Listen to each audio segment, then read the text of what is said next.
child's desperate text for her baby brother's formula, sent by mistake, lands on a billionaire's private phone. One wrong number is about to change their worlds forever. Desperation has a sound. For 10-year-old Chloe, it was the thin, hungry cry of her baby brother and the sound of her mother scraping the last dusty powder from an empty formula canister. With only $3.41 in the bank and an eviction notice on the door, her mother's pride wouldn't let her beg for help. So Chloe did it for her. She grabbed her mother's phone to text her uncle for $40, just enough for the baby formula. But in her haste, she mistyped one single digit. 3 miles away, in a skyscraper office, the private phone of a ruthless billionaire CEO buzzed, and a message from a stranger appeared, begging for money for a baby named Leo. And where in the world are you watching from today? Let me know in the comments below. I truly hope you enjoy the story. A 10-year-old girl held her breath, ready to save her family with a single text. Her mother, Sarah, stared at the eviction notice taped to their apartment door, her pride the only thing she had left. But pride could not feed her baby son. 10-year-old Chloe Jensen watched her mother, Sarah, from the doorway of their cramped kitchen. Sarah's hands were shaking as she held the canister of baby formula. It was almost empty. Chloe watched as her mother scooped out the last dusty bit of powder, scraped the sides, and then added far too much water to the bottle. Leo, her 6-month-old baby brother, fussed in his bassinet in the living room. His cries were thin and hungry. "Mom?" Chloe asked, her small voice cutting through the tension. Her blonde hair was pulled back in a messy ponytail.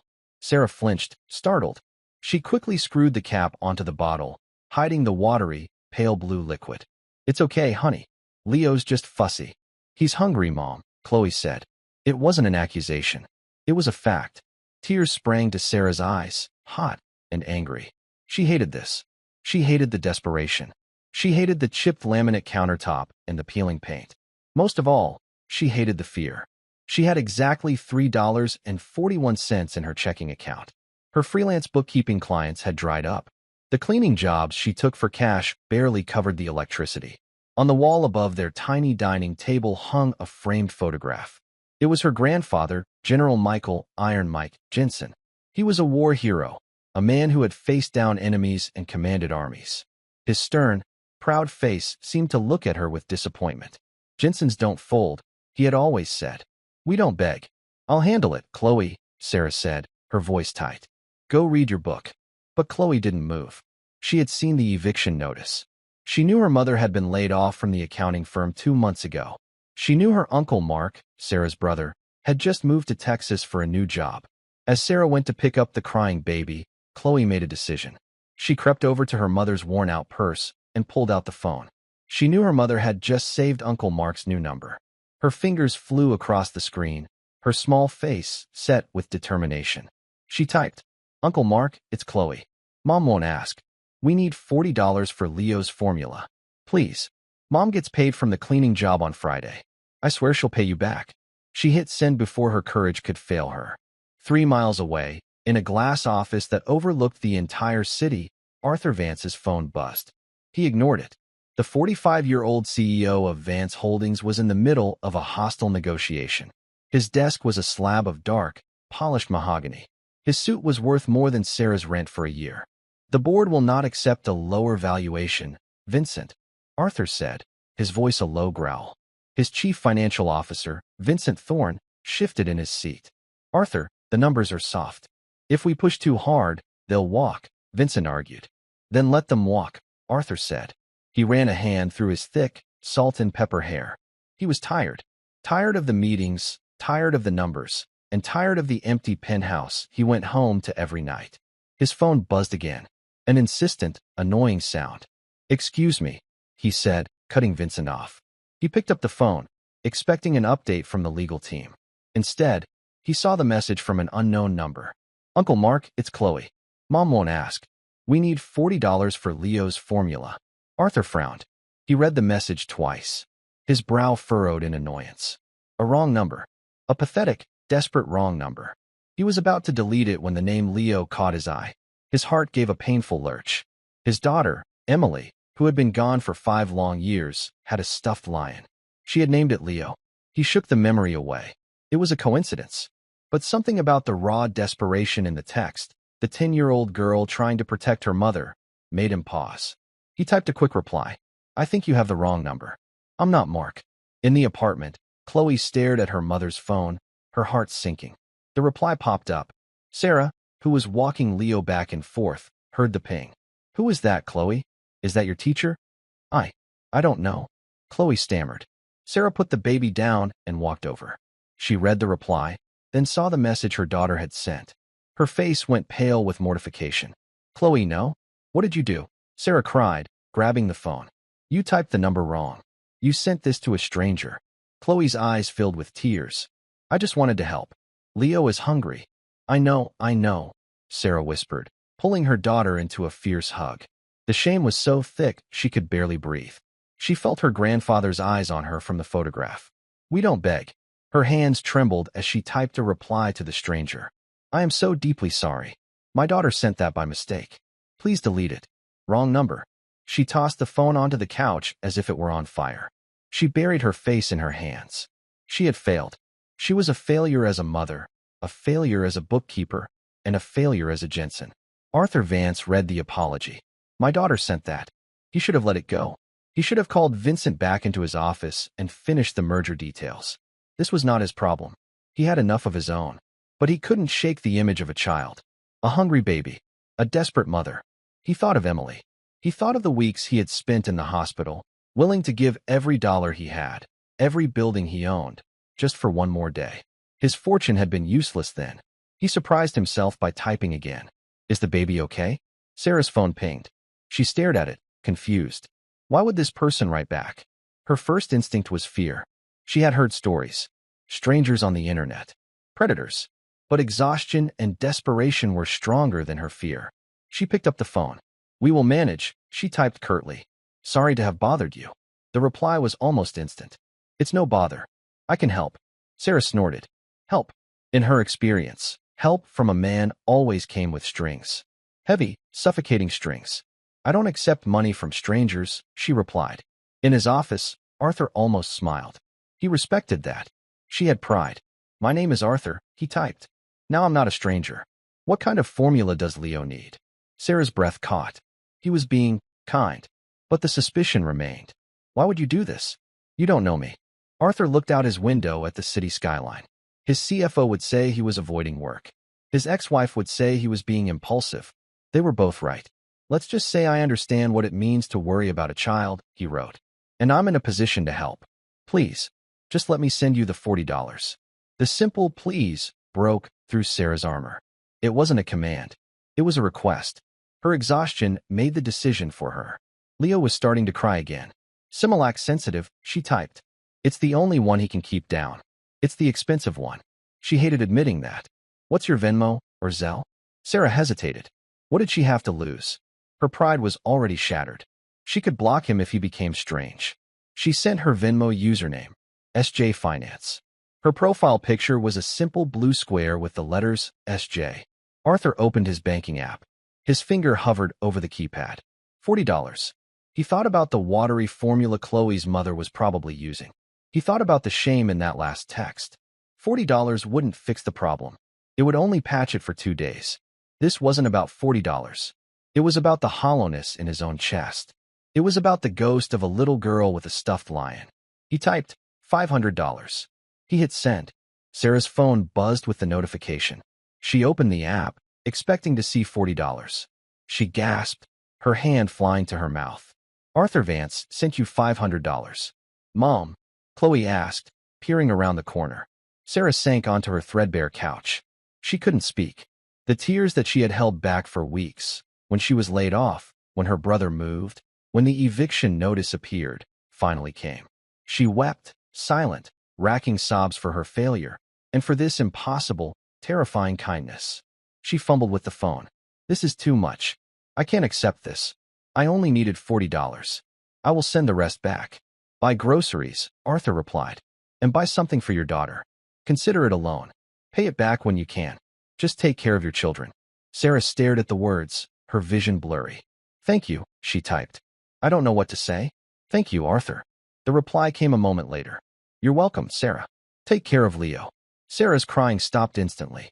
A chill, colder than the winter air outside, crept up her spine. Her blood ran cold. She looked at the phone, her heart pounding against her ribs. She scrolled up.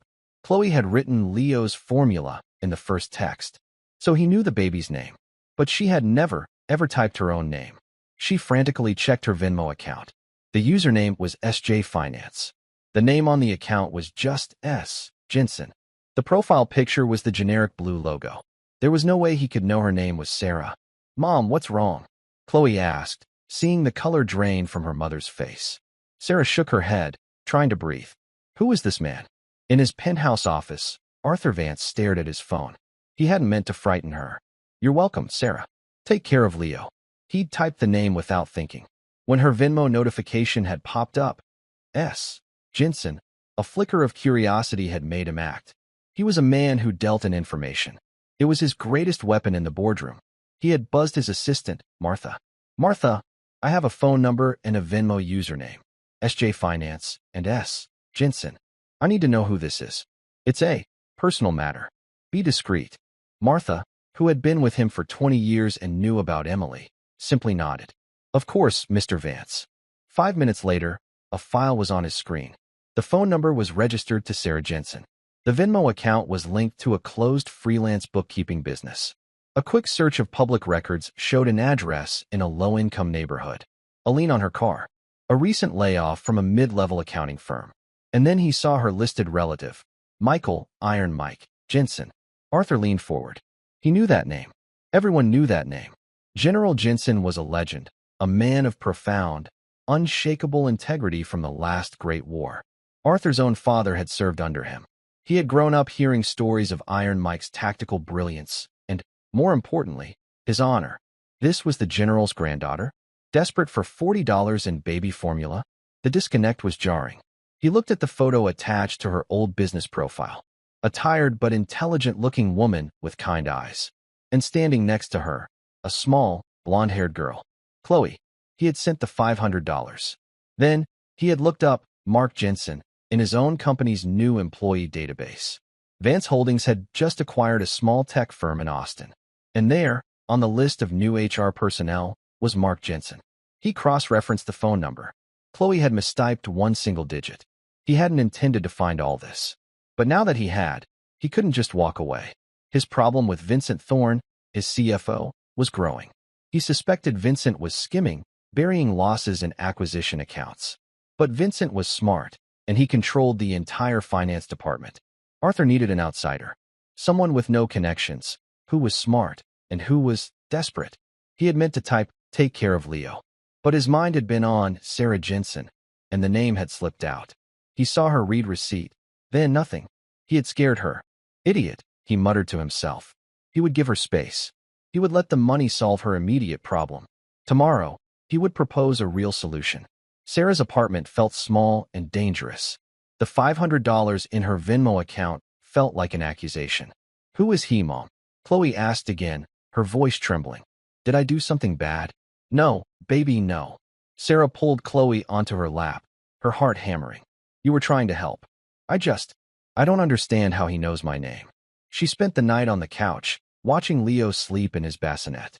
The baby's breathing was soft, but his occasional hungry fussing was a knife in her heart. She stared at the picture of her grandfather. "I'm sorry, Grandpa," she whispered to the frame. "I'm so lost." She thought of the stranger, Arthur. Was this a trick?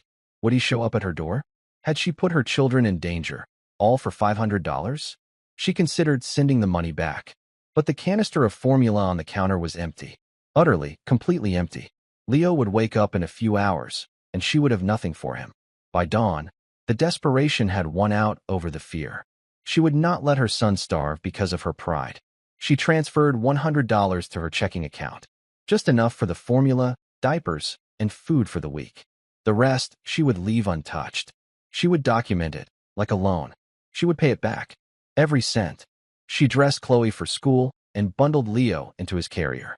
The morning air was cold.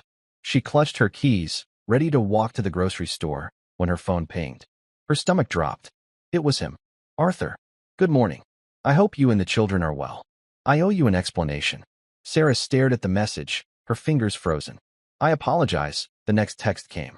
I didn't mean to frighten you. My name is Arthur Vance. When your Venmo account showed the name S. Jensen, I became curious. I am an admirer of General Michael Jensen. I wondered if there was a connection. Sarah's breath hitched. He was my grandfather. He was a great man. My father served with him. This was not what she expected. The fear receded, replaced by confusion. That still doesn't explain. She started to type. It doesn't, he replied immediately. But this will. The number your daughter meant to dial is 1 digit off from an employee of mine, Mark Jensen. Your brother. How do you know he's my brother? He works in HR at a company I recently acquired. When I realized the coincidence, the wrong number, the Jensen name, I asked him this morning if he had a sister named Sarah. He was very concerned. He said you were a brilliant accountant who had been recently laid off. He mentioned you had a young daughter and a new baby. Sarah sank onto her couch. Mark, it was all a coincidence. An insane, unbelievable coincidence. The relief was so profound, it made her dizzy. He wasn't a predator. He was just connected. Mom, Chloe asked, tying her shoe. We're going to be late. 1 minute. Honey, Sarah said, her eyes glued to the phone. Another message from Arthur appeared. Sarah, the reason I'm texting is not just to explain. It's to make a proposition. A professional one. My company, Vance Holdings, is in the middle of a complex merger. I have some financial records I need audited by a third party. Someone discreet, with no ties to my current finance department. What kind of project? She typed, her old bookkeeping instincts kicking in. A 3-month contract. I need someone to reconcile acquisition accounts. The work is confidential. Given your grandfather's legacy and your brother's high praise for your skills, I thought of you. The pay is significant, and you could work from home, given your situation with Leo. Sarah's mind raced. A job. A real accounting job. From home. It was too good to be true. It was a lifeline.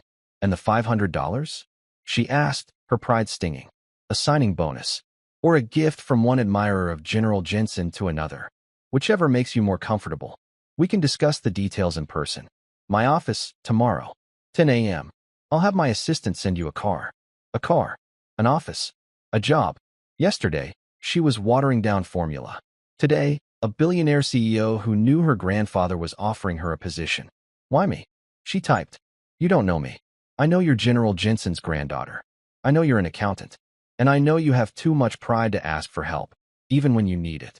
That's exactly the kind of person I want looking at my books. He was right. She did have pride. And right now, that pride was telling her to take this chance. To earn her way out of this hole, just as her grandfather would have. Chloe, Sarah said, her voice stronger than it had been in months. Let's go buy Leo some breakfast. And then, I need to get a new blazer. Why? Because, sweetie, Sarah said, picking up the baby carrier. Mommy has a job interview. The next morning, a Blacktown car, precisely on time, idled outside her apartment building. Sarah, dressed in her one good blazer, a navy blue relic from her old job, hastily pressed, felt a wave of intense self-consciousness. Her neighbors, shuffling to the bus stop, stared. She buckled Chloe into her car seat, which she'd transferred from her own beat-up sedan. The town car was spotless, smelling of leather and polish. Leo was in his carrier at her feet. Wow, Mom, Chloe whispered, her eyes wide as they pulled away from the curb. Is this a limousine? No, honey. It's just a very nice car. Sarah's heart hammered. She felt like an imposter, a Cinderella whose carriage would turn back into a pumpkin at any moment. They arrived at Vance Holdings, a skyscraper of gleaming black glass that seemed to pierce the clouds. The lobby was a cavern of white marble and hushed efficiency. A security guard, spotting her and the children, looked confused until she gave her name. Ms. Jensen, Mr. Vance is expecting you. 50th floor. The elevator ride was silent and swift, making her ears pop. When the doors opened, she stepped into an oasis of calm. The carpets were thick, the art on the walls was original, and the view took her breath away. A woman in her late 60s, with perfectly coiffed silver hair and an impeccably tailored suit, sat at a large desk. She looked, Sarah thought, like a hawk guarding a fortress. Ms. Jensen, I'm Martha, Mr. Vance's executive assistant. Her voice was crisp, not unkind, but devoid of warmth. She glanced at Chloe and the baby carrier. He mentioned you would be bringing your children. I'm sorry, I don't have childcare on such short notice, Sarah said, her chin lifting. It's not a problem. Mr. Vance has arranged a conference room for you. Please, come this way. She led them not to Arthur's office, but to a smaller, glass-walled room with a table, comfortable chairs, and a box of new toys on the floor. Chloe gasped. You can get settled. Mr. Vance will be with you shortly. Martha paused at the door. He's in a meeting with Mr. Thorne, our CFO. The way she said the name, Mr. Thorne, was subtle, but Sarah, an expert in reading between lines, heard the faint note of distaste. Sarah set Leo's carrier on a chair, and Chloe immediately, and quietly, went for the toys. Sarah took a deep breath, trying to steady her nerves. This was an office. She knew offices. The door opened. Arthur Vance was taller than she expected. He wore a dark gray suit, no tie, and his salt and pepper hair was slightly rumpled, as if he'd been running his hands through it. He looked more like a restless predator than a polished CEO. His eyes, a sharp, intelligent gray, met hers. Sarah, thank you for coming. He didn't offer to shake her hand, which she was grateful for, as hers were damp. Mr. Vance, thank you for this, she gestured to the room. Arthur, please, have a seat. He sat opposite her, ignoring the toys and the baby. He was all business. I'll be direct. I don't trust my chief financial officer, Vincent Thorne. Sarah's eyes widened. This was not a subtle accusation. For 6 months, Arthur continued, leaning forward. I felt he is hiding something. Small discrepancies. Profits from acquisitions that seem to vanish into restructuring fees or integration costs. The numbers are always clean. Too clean. My internal auditors, who all report to him, find nothing. I need a fresh set of eyes. Eyes that don't owe him anything. He slid a tablet across the table. These are the finalized ledgers from the Austin Tech acquisition. The one your brother works for. Vincent signed off on them yesterday. Sarah, suddenly, was no longer a desperate mother. She was an accountant. This, she understood. She picked up the tablet. Her fingers flew, scrolling through spreadsheets, cross-referencing summaries with line-item expenditures. Her brain, rusty and tired, clicked into gear. For 5 minutes, the only sound was the clicking of the tablet and Chloe's quiet play. Here, Sarah said, pointing to a row of code. This transfer, Goodwill Asset Integration. The amount is $1.2 million, but it's coded as a marketing expense, not a capital expenditure. That buries it in the operational budget. It looks like a slush fund. Arthur stared at her. He had given that file to 3 independent auditors. None had found it that quickly. And here, Sarah continued, her voice gaining confidence. These travel reimbursements. They're bundled. $250,000. There are no receipts itemized. It's just a lump sum approved by Vincent's office. That's not just sloppy. It's deliberate. Arthur Vance felt the first genuine flicker of hope he'd had in months. She was good. She was very good. That's exactly it, he said. Why not just fire him? Sarah asked, looking up. Because he's woven himself into the company. He controls our credit lines. If I move on him without concrete, undeniable proof, he'll paint me as an unstable CEO. Our stock will plummet, and the board, which he has spent years charming, will replace me. I need the gun. The smoking gun. I believe he's been doing this for years, but this Austin acquisition, he got sloppy. Before Sarah could respond, the door to the conference room opened without a knock. A man stood there, impeccably dressed in a suit that looked painted on. He was handsome, with slick, dark hair and a smile that didn't reach his cold, calculating eyes. Arthur, he said, his voice smooth as silk. I was told you were in here. I have the quarterly projections you. He stopped, his eyes landing on Sarah, then on Chloe, then on the baby. His smile faltered, replaced by a look of faint, dismissive curiosity. Vincent, Arthur said, his voice flat. This is Sarah Jensen. She'll be conducting the third-party audit on the Austin acquisition. Vincent Thorne's gaze snapped back to Sarah. It was sharp, like a physical strike. An audit? I wasn't aware we were bringing in a consultant. A new precaution, Vincent. Board request. Arthur lied smoothly. Ms. Jensen comes highly recommended.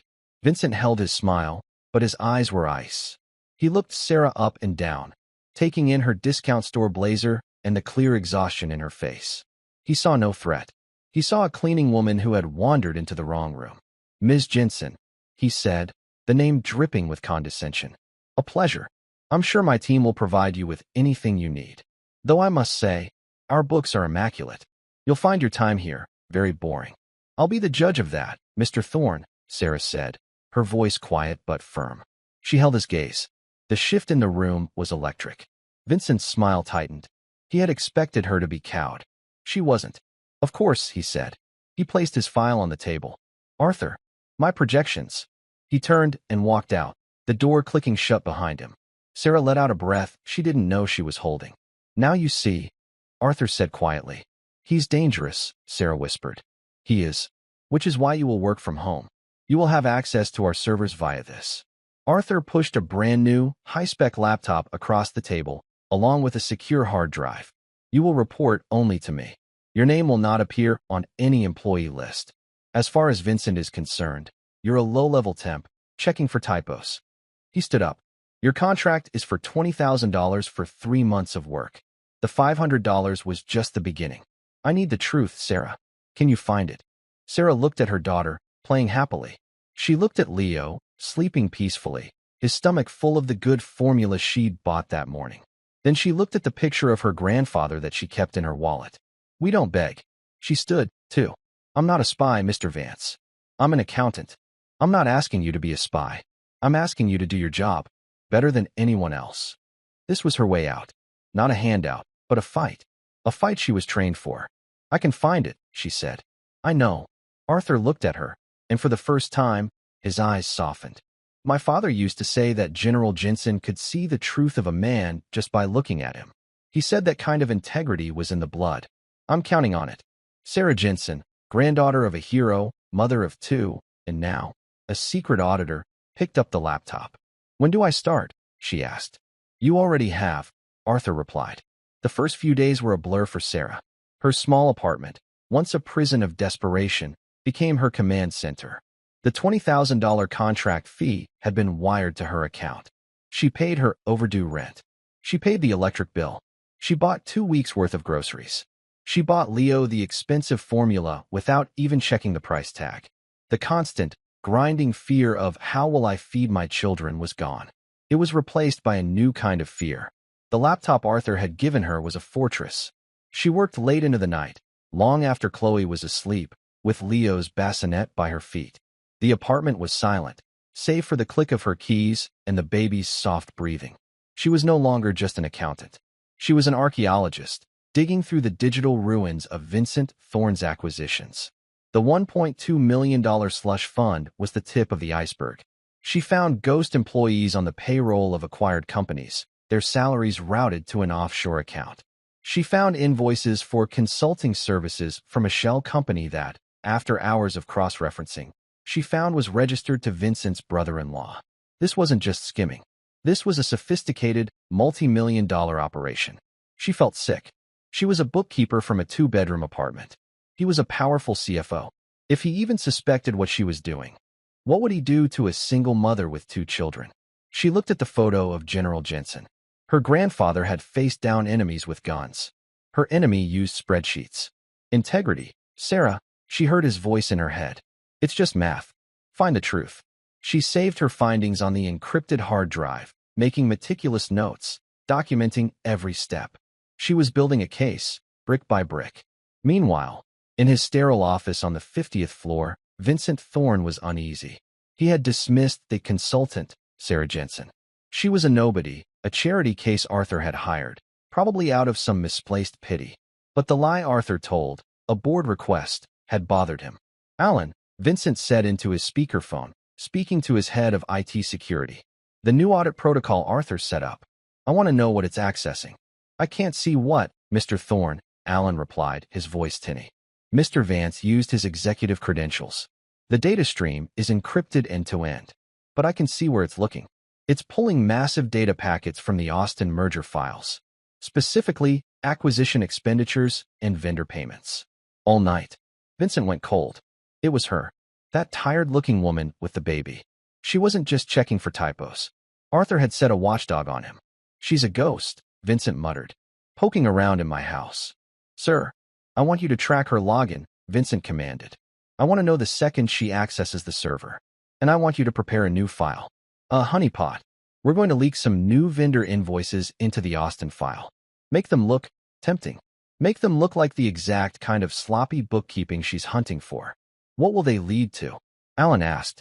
They will lead to a dead end, Vincent said, a cruel smile touching his lips.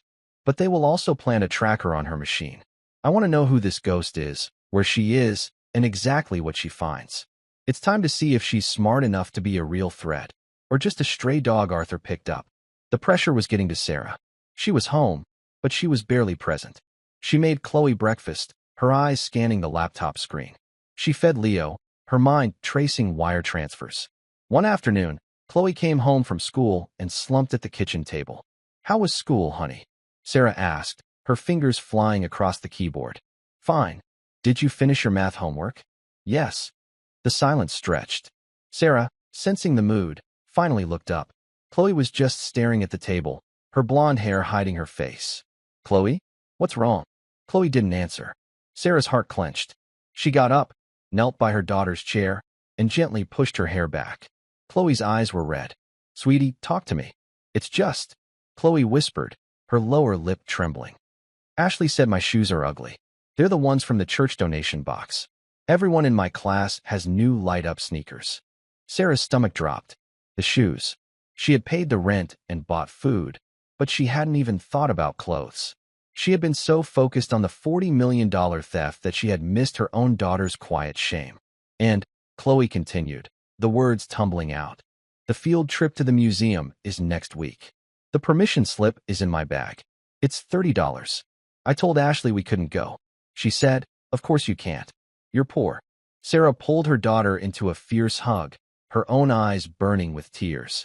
The $500 from Arthur had felt like a miracle. The $20,000 contract had felt like a lifeline. But this was the reality. The wounds of poverty didn't heal overnight. Oh, baby, I'm so sorry, Sarah whispered into her hair. You're right. I've been busy. But you know what? She pulled back, wiping Chloe's tears. You are going on that field trip. And after school tomorrow, we are going to the mall. You are getting the brightest, most obnoxious light-up shoes they have.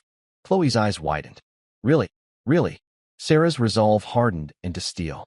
This wasn't just about integrity anymore. It wasn't just about helping Arthur Vance.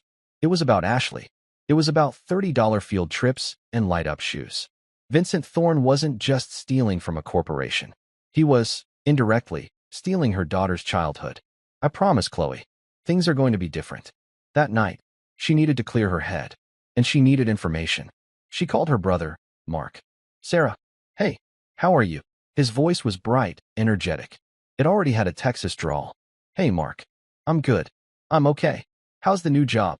I love it. Seriously, sis, it's the best move I ever made. The company's fantastic. Vance Holdings is backing us, and my new boss is a genius. A knot formed in Sarah's stomach. Oh yeah? Who's that?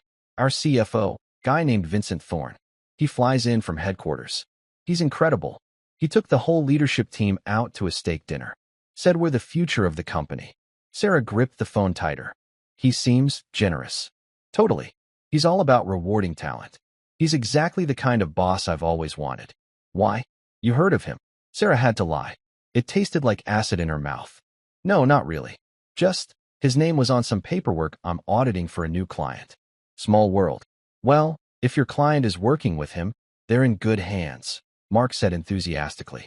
Mark, listen, Sarah said, changing the subject, unable to hear any more. I know I said I didn't need help, but things were bad. Really bad. I know, Sarah. I should have seen it. I'll send you some money. No, she said too quickly. That's not why I'm calling. I'm okay. I got a big contract. I felt like I was lying to you by not telling you how bad it was. You're a Jensen, Mark said, his voice softening. You've got Grandpa's pride. But you don't have to do it all alone, Sarah. I'm here.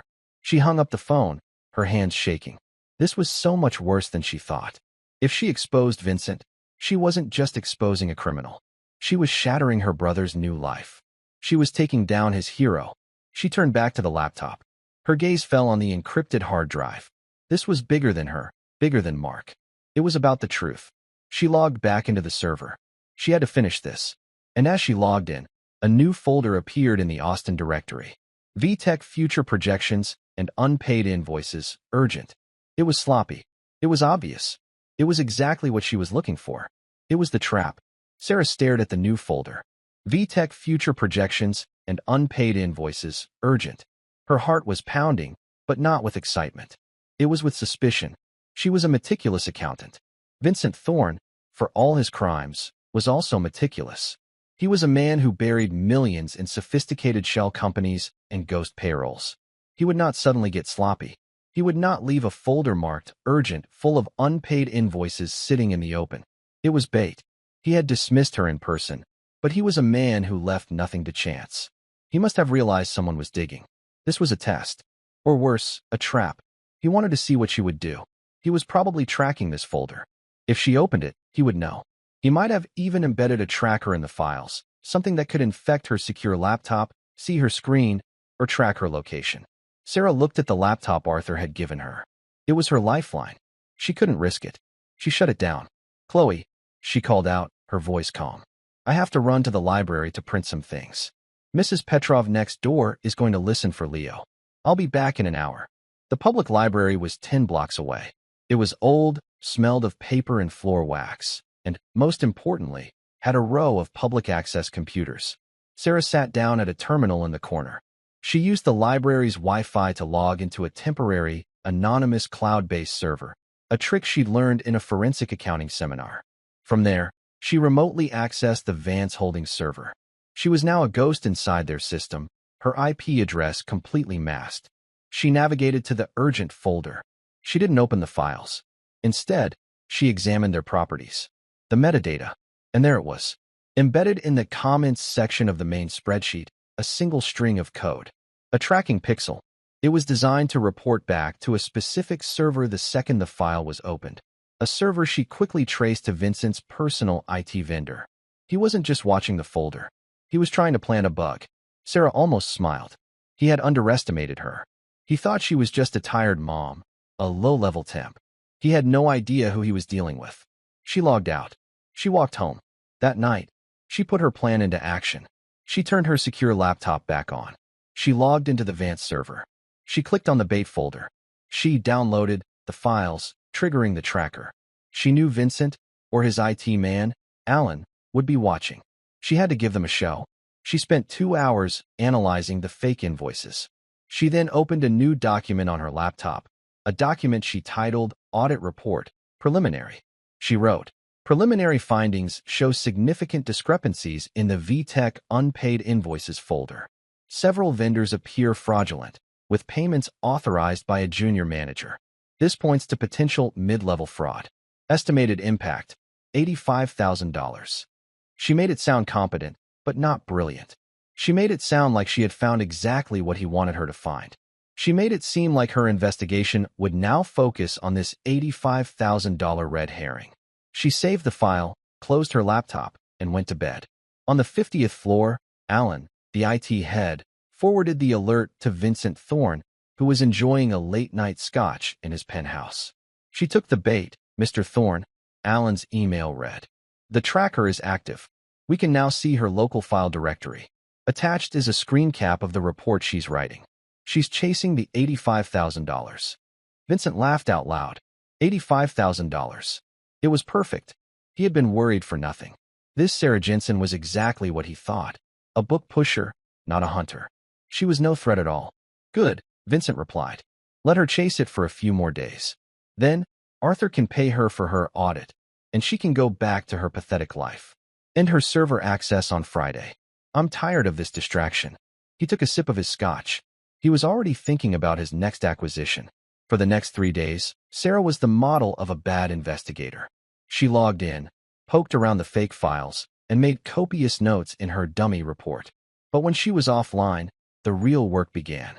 She knew the tracker on her laptop was a liability, so she didn't use it. She went back to the library.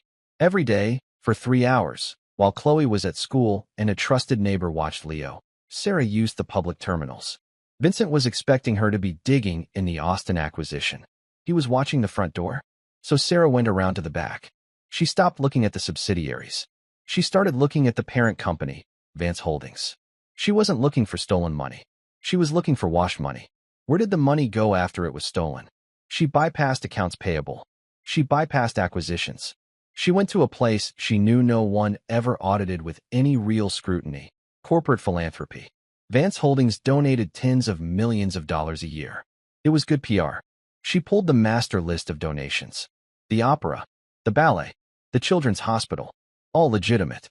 Then she started cross-referencing the donation dates with the dates of Vincent's acquisitions. January 10th, Austin acquisition closes. January 12th, Vincent authorizes $1.2 million transfer from Austin restructuring slush fund. January 14th, Vance Holdings makes a $1.2 million donation to the Trident Maritime Foundation. The amount was an exact match. Sarah's blood ran cold. This was it. She had never heard of that foundation. She searched the IRS database of registered nonprofits. Nothing. She searched state databases. Nothing. It was a shell. A very, very good one. She did one last search. She looked for the foundation's registration papers. She found them, filed in the Cayman Islands. The listed president of the foundation was an attorney.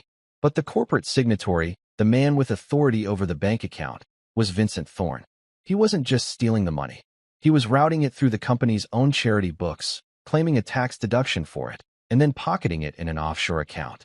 He hadn't just built a slush fund. He had built a revolving door. She saved everything to the encrypted hard drive, the wire transfers, the Cayman registration, the signature pages. She had the smoking gun. She had the bullet. She had the fingerprints. She picked up her phone. She texted Arthur. I have it. All of it. He's washing the money through the corporate philanthropy accounts. I have the account numbers. We need to meet. Not at your office. Not at my home. The diner on 5th and Grand. Tomorrow, 9 a.m. Come alone. The next afternoon, Sarah left the library. But she didn't go straight home. She went to the bank and withdrew $100. Then she went to the mall. Chloe met her after school, her face still carrying that quiet, resigned sadness. What are we doing here, Mom? You'll see. Sarah walked her into the children's shoe store. Go ahead, Sarah said, pointing to the wall of sneakers. What? Pick a pair.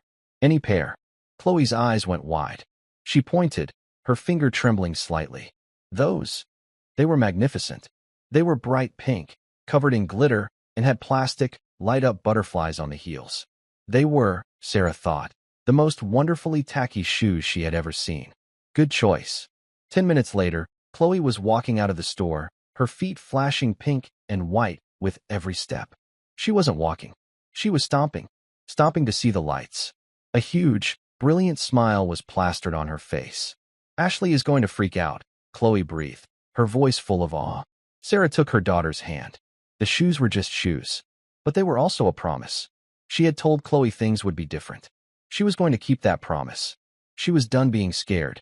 She was done being poor. She was General Jensen's granddaughter. And tomorrow, she was going to war. The diner on 5th and Grand was a relic. It had cracked vinyl booths, a long Formica countertop, and a waitress who looked like she'd been working there since it opened. It smelled of old coffee and frying onions. It was the last place on earth anyone would look for a CEO worth billions. Sarah arrived at 8:50 a.m. She took a booth in the back, facing the door. She had Leo and his carrier at her feet. She had the encrypted hard drive in her coat pocket. Her hand rested on it. At 9 a.m. on the dot, Arthur Vance walked in. He looked completely out of place. His tailored overcoat probably cost more than the diner's monthly profits. He scanned the room, saw her, and slid into the booth opposite her. He looked tired. He looked stressed. The waitress came over. What'll it be, folks? Coffee, black, Arthur said. Just water, please, Sarah said. The waitress left. Arthur leaned forward. You said you have it. Sarah didn't say anything. She just slid the small, encrypted hard drive across the table. It's all on there, she said, her voice low. He's not just stealing. He's washing it. He's using the company's own philanthropy accounts. Arthur frowned. What? He set up a shell? A fake nonprofit called the Trident Maritime Foundation. It's registered in the Caymans. He's the signatory. She explained it, step by step. How he stole from the acquisition funds. How he transferred the exact same amounts to his fake charity, disguised as a corporate donation. He's been claiming a corporate tax deduction for the money he steals, Sarah finished. He's stealing from you. Then he's using your own books to get a tax break on the theft. It's It's almost brilliant in a sick way. Arthur Vance sat back, his face pale. This was worse than he could have imagined. Skimming was one thing. This was a fundamental betrayal. He had been proud of his company's charitable giving. Vincent had turned his father's legacy into a personal laundromat. The waitress brought the coffee. Arthur stared into the black liquid. "How did you find this?" he asked, his voice a low rumble. "He's been watching you. My IT head told me Vincent's team planted a tracker. They said you were chasing an $85,000 ghost." "I let them think that," Sarah said simply. "I let them watch my laptop. I did the real work at the public library. He thought I was a temp. He thought I was stupid. He underestimated me." Arthur looked at her. Really looked at her. The tired, desperate woman from his office was gone. In her place was a sharp, cold-eyed analyst. He saw the shadow of her grandfather in her profile. That same unshakable, clear-eyed focus. Integrity in the blood. "He's not the only one who underestimated you," Arthur said. "I did too. I hired you to find a leak. You found a conspiracy. He's a criminal, Mr. Vance. He's not just an embezzler. He's a fraud. The evidence is all there. Wire transfers, bank codes, the Cayman registration papers with his signature." "What about your brother?" Arthur asked quietly. "Mark. He loves his new job. He admires Vincent." Sarah flinched. This was the part that had kept her up all night.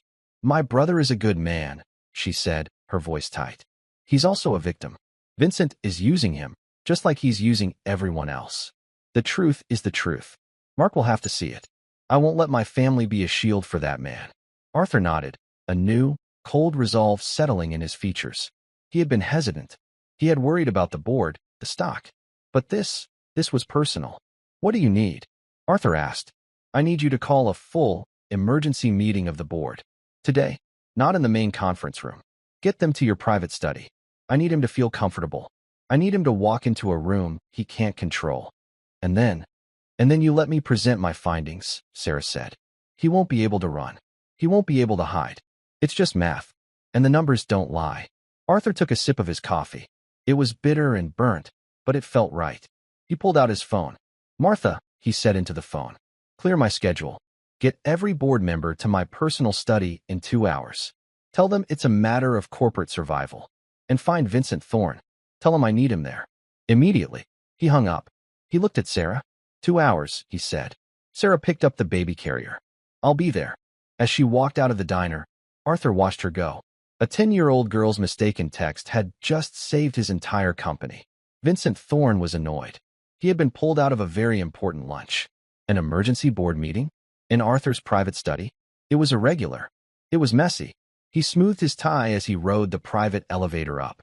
He was sure this was just Arthur having another panic attack about the merger. He would have to calm him down, as usual. He felt a flicker of annoyance at the Sarah Jensen problem. He had told Alan to cut her access this morning. That distraction was over. He walked into Arthur's study. It was a dark, wood-paneled room, filled with books. The board members, 5 of them, all older, powerful men and women, were already seated. They looked confused and concerned. "Arthur," Vincent said, projecting calm. "What is this? You've pulled everyone out of their day. Thank you for coming, Vincent. Please sit." Arthur's voice was cold. He was standing by the fireplace, next to his assistant, Martha. And next to Martha was Sarah Jensen. She was holding a baby carrier. She was dressed in her simple navy blazer. She looked completely, utterly out of place. Vincent's blood ran cold. "What is she doing here?" he asked, his voice losing its smoothness. "This is a secure meeting. Arthur, what is the meaning of this?" "This," Arthur said, "is Ms. Sarah Jensen. You remember her. The low-level temp I hired." "This is absurd," Vincent said, looking at the board. "She's a consultant, a nobody. She has no place here. She is the granddaughter of General Michael Jensen," Arthur said. The name landed with weight. 2 of the board members had served with him. They sat up straighter. "And she," Arthur continued, "is the only person who has saved this company from ruin. Vincent, we are here to discuss your resignation." The room went absolutely silent. Vincent laughed. It was a short, sharp, ugly sound. "My resignation? Arthur, are you having a breakdown? On what grounds? My projections are perfect. The company has never been more profitable." "Your profits," Arthur said, "are a lie. This is slander. You'll be hearing from my lawyer. You're bringing this This waitress in here to accuse me. He pointed a shaking finger at Sarah. A desperate, broke single mother you hired out of pity. What did you offer her, Arthur? How much did you pay her to say this? Sarah stepped forward. She placed a single, encrypted hard drive on the massive mahogany table. I'm not here to accuse you of anything, Mr. Thorne, she said. Her voice was clear. It did not tremble. I'm here to show the math. This is insane, Vincent shouted. Quiet, Vincent, said Eleanor Hayes, the oldest board member. Let her speak. For the next 20 minutes, Sarah spoke. She plugged the drive into the room's monitor. She did not use emotional language. She did not raise her voice. She just showed them. The spreadsheets, the slush funds, the ghost employees, and then, the final stroke, the Trident Maritime Foundation. Mr. Thorne didn't just steal $40 million over 5 years, Sarah explained, her cursor hovering over the final wire transfer. He disguised it as corporate charity. He stole the money. Then he used the theft to claim a tax deduction for the company. A deduction that, I found, was used to justify his own executive performance bonus. A board member gasped. She's lying. Vincent roared, lurching to his feet. The files are fakes. She's a hacker. The files are from your own server, Vincent, Arthur said. She found the ones you didn't plant for her. The $85,000 honeypot was a nice touch. But she's smarter than that. Vincent's face went white. He knew. He knew he was caught. He looked around the room, his eyes wild. He was trapped. He saw no allies. He saw only cold, disgusted faces. He turned, his gaze landing on Sarah. It was filled with pure, unadulterated hate. You, he hissed. You did this. He took a step toward her. Arthur moved, but Sarah stood her ground. You think you're a hero? Vincent sneered. What about your brother? Mark? Your stupid, naive brother. He loves his job. He loves me. When I am gone, this entire division, this Austin project, it collapses. His job is gone. You didn't just ruin me. You ruined your own family. You're just like your mother. A failure. A broke, pathetic failure who takes everyone down with her. Sarah looked at him. She felt no fear. She felt no anger. She only felt a kind of quiet pity. My brother will be fine. He's a Jensen, she said. We don't lie. We don't steal. And we are not failures. She then looked at the board. The originals of all these files are with Mr. Vance's private legal counsel. The SEC and the IRS will be notified this afternoon. Your own internal security logs will show every step I took. It's all there. Vincent Thorne stared at her, his chest heaving. He was done. The precision of it, the absolute, cold-blooded completeness of her work. It was perfect. He had been dismantled, not by a rival, but by an accountant. By a 10-year-old girl's mistake. He slumped into his chair. He said nothing. Vincent, Arthur said, his voice like iron. Security is outside. You will be escorted from the building. Do not go home. The police will be waiting for you there. Security escorted Vincent Thorne from the study. The silence he left behind was heavy. The board members looked at Sarah, who was calmly gathering her things, as if she hadn't just decapitated the company's second-in-command. Eleanor Hayes, the eldest board member, rose slowly from her chair. Ms. Jensen, she said, her voice raspy with emotion. I served on a charity board with your grandfather. He was a man of profound integrity. He would be impossibly proud of you. Thank you, ma'am, Sarah said quietly. She picked up Leo's carrier. The baby had slept through the entire meeting. Sarah, Arthur said, stepping forward. He, too, looked stunned. Go home. Martha will arrange a permanent car service for you. Take the rest of the week. Take the month. We need to process this. And we have a vacancy to fill. Sarah simply nodded. She was too tired to talk. She was an accountant, not a corporate executioner. As she walked out, the board members rose to their feet. It wasn't a standing ovation. It was a gesture of respect. That night, her apartment felt small, but it was finally safe. Chloe was asleep, her new light-up shoes by her bed, flashing faintly in the dark. Sarah sat on her couch, the same couch where she had wept in desperation, and called her brother. Mark. Sarah. What's going on? His voice was panicked. I just got an alert. The Austin division is frozen. They arrested Vincent Thorne. They're saying it's fraud. It's not true, is it? Sarah took a deep breath. Mark, it is true. All of it. I'm the one who found it. There was a long, terrible silence on the line. You, he finally whispered. How? What do you mean, you? He was a criminal, Mark. He was stealing millions. He was using everyone, including you. I feel like an idiot, Mark said, his voice cracking. I told you he was a hero. I'm going to lose my job, aren't I? No, Sarah said, her voice firm. You're not. I've already spoken to Arthur Vance. The Austin division is solid. It just needs honest leadership. He knows you're a good man. You're a Jensen, and he needs someone there he can trust. Mark was quiet for a moment. You saved me, he whispered. No, Mark. We saved each other. 1 month later, Sarah walked Chloe to her new school. It was a private academy with brick buildings and green lawns.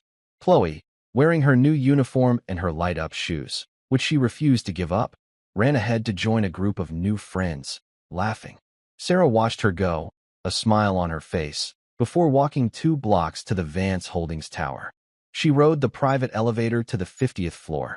She walked past the CFO's old office, which was dark and empty, and into a newly created office. The glass door read, Sarah Jensen, Head of Internal Audit and Risk Management. Leo was in the company's executive daycare, and her new salary was more than she had ever made. Her desk was clear, save for 2 framed photos. One was of Chloe and Leo. The other was her grandfather, General Jensen, in his full-dress uniform. Arthur Vance stopped by her door. Settling in, Sarah? It's a lot to get used to, she said, motioning to the panoramic view. You've earned it. By the way, he said, I've been meaning to give you this. A housewarming gift for the office. He handed her a small, elegant silver frame. Sarah looked at it. It wasn't a photo. It was a screenshot of a text message, printed on high-quality paper. Uncle Mark, it's Chloe. Mom won't ask. We need $40 for Leo's formula. Sarah looked up, confused. I keep a copy on my own desk, Arthur said, his voice soft. It reminds me that my entire company, my father's legacy, was saved by a 10-year-old girl who just needed to feed her brother. Tears welled in Sarah's eyes. She placed the frame on her desk, right next to her grandfather. It reminds me, Sarah said, her voice steady, that you should always double-check the number before you hit send. Arthur smiled. Welcome to the company, Ms. Jensen. He left her to her work. Sarah sat back in her chair, the little girl's desperate text sitting beside the general's proud gaze. She looked out the window, at the whole city stretching before her, and for the first time in her life, she felt truly, completely safe. And that's where we'll leave Chloe, Sarah, and Arthur. A reminder that sometimes the right number is the one you dialed by mistake. My hope is that this story gave you a moment of escape, a chance to step away from the everyday. I'd love to know where this story found you. Maybe you were settling in with a cup of tea or just winding down for the night. Drop a line in the comments. And if you want to make sure you catch the next one, please hit like and subscribe. We're always trying to make these stories better, so feedback is always welcome. Thank you for being here with me today.